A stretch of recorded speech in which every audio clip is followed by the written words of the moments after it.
What is up, everybody? It is AEW Smart Mark, and we are back with the third episode of Season 4.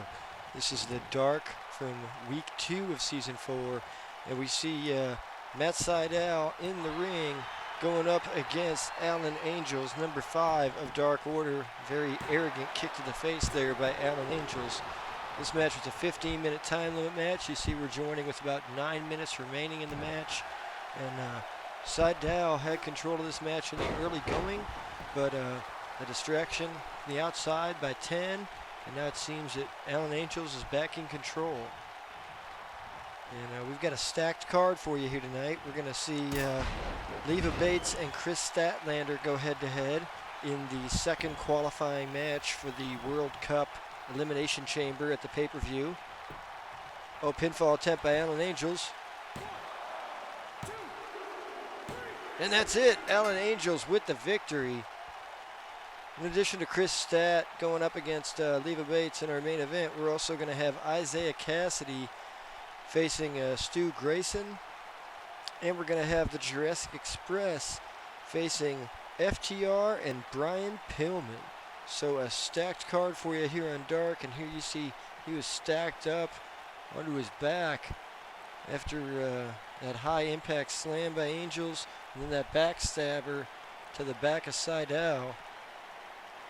And that was it for the Dark Order Alan Angels. And I do believe that is Alan Angels' first victory here in the AEW Multiverse. I am checking right now to see if he's got a previous singles victory, but to my knowledge, that is his first victory. And I'll tell you what, while I'm looking at it, why don't I just kind of give you a rundown of where we are at wins and losses for quite a few folks. Yeah, that is Alan Angels' first victory, sneaking his way into the singles column with his first singles win.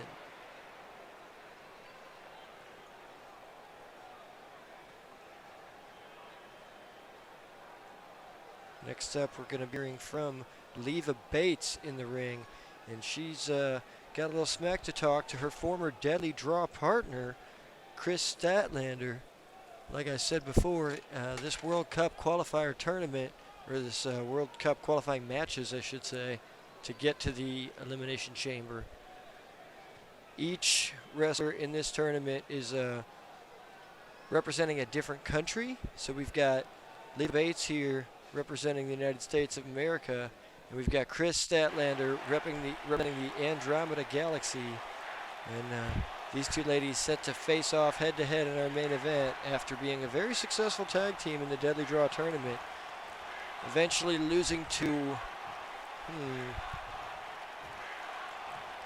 I think it was maybe Riho and Hikaru Shida, if I recall correctly. And like I said, I'm going to give you a quick rundown of where we are in singles records. We've got Lance Archer with the best record in AEW right now, and he's also our AEW World Champion. He is 6-0, undefeated. Coming up right behind Lance Archer, we've got former champion Brian Cage at 4-1. We've got the FTW champion Laredo Kid at 4-0. And then we've got former TNT champion Cody Rhodes at 4-1. And we've also got the TNT champion, as of this past Dynamite, Sonny Kiss, at 5-2. You see here, we've got FTR and Brian Pillman in 6-man tag team action against the Jurassic Express. And they have isolated Marko Stunt on their side of the ring. Big DDT by Pillman. Dax Harwood, I think, is the legal man right now. Yep. We've got Pillman outside the ring, though, doing work, attacking Stunt, and the referee continues the count. And now Dax in control with an eye rake. Stunt striking back. 20-second count out here in the AEW Multiverse for these tag team matches, if I'm correct. I hope so. I hope that's correct. Pillman now off the ring apron yet again, and again throws a right hand. Jungle Boy has taken a big beating in this match, as has Luchasaurus. I'm sorry, I guess it is a 10 count, as you see Dax slip back into the ring right under the 10 count. So that is it. team Dax Harwood, that's FTR plus Brian Pillman, they were able to get this victory here, working Jungle Boy's leg throughout that match, working Luchasaurus's leg, and then eventually isolating Marko Stunt on that side of the ring. You've got to wonder, why didn't Jungle Boy and Luchasaurus do more to try to help Marko there? The referee was trying to keep him in their corner, but at some point you got to go help your tag team partner. And now here we got singles action. The tag team champion Isaiah Cassidy going up against the #1 challengers for the tag team titles at this moment, Stu Grayson, with his tag team partner Evil Uno looking on, as well as Mark Quinn looking on the other side. And there's a beautiful reverse DDT by Isaiah Cassidy. And this tag team title match between Private Party and Grayson and Uno will take place week 3 of season 4 here in the AEW Multiverse. Grayson stops himself, but uh-oh, look at that beautiful cutter by Isaiah Cassidy. He had to roll over one more time and get the cover. He might have wasted too much time there. As we approach 8 minutes left in this match. Oh, he's still going to go for the cover. And that is it. Isaiah Cassidy secures the victory. So the winning continues. Not only is Cassidy dominant in the tag team ranks, but now securing a singles victory as well. That's his first singles victory, I believe, of the AEW Multiverse, and what a time for him to get it at.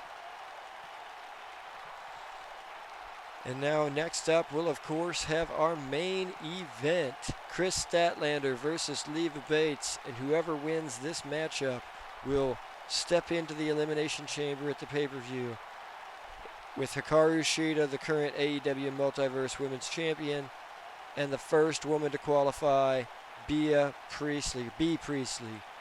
And look at that beautiful move off the top rope by Stu Grayson. To my listener who's tried to give me some support and tell me how to pronounce some of the names, my apologies. I continue to just, old habits die hard. I continue to fail. Look at Evil Uno up on the middle rope at one point trying to get the referee's attention and keep his team in the match, keep his partner in the match. But in the end, just a crazy, innovative offense of Isaiah Cassidy. Too much, even for Stu Grayson to handle. And now we see Leva Bates and Chris Statlander going at it. And this is a very interesting rivalry, like I said, because these women were partners. They did have a great run as a tag team, but they eventually lost in a match where Leva refused to tag out to Chris. Oh, and I thought that was going to be it. She had that pin locked in pretty tight, it looked like. But in the end, Leva able to kick out. Now Leva may be back in control. What's she thinking about? What's she going to set up here? Arm breaker to Chris Stat. Pulls Statlander to her feet. And Statlander with the fireman's carry takedown. Back in control. Kick to the midsection. Off the ropes. Booker T style axe kick right across the back of the neck. Leva might be in trouble. And now Chris has got her up. And there she goes, Space Jam. I don't know what it's called, so I'm making up my own name for it, and I'm calling it Space Jam. Let me know how wrong I am in the comments. Chris Statlander with the victory. And she will be moving on into that Elimination Chamber matchup. It should be very exciting. AEW's first Elimination Chamber matchup. I know people in the comments might shred me for that too, but hey, I'm limited to what there is in the WWE 2K19 game, so that's what I decided to bring to the pay-per-view. Shida's been our longest reigning champion, and I want to see how she does in an environment where she's got to defend against 5 women all at the same time inside of that Elimination Chamber. So we're going to find out at the pay-per-view. We're also going to see MJF versus Wardlow at the pay-per-view. #1 contender Matt Cardona will be facing Lance Archer. It should be a totally stacked card. Make sure you subscribe to the channel. Check out AEW Multiverse on Facebook and Twitter. Thanks as always for watching. Until next time, be good to each other.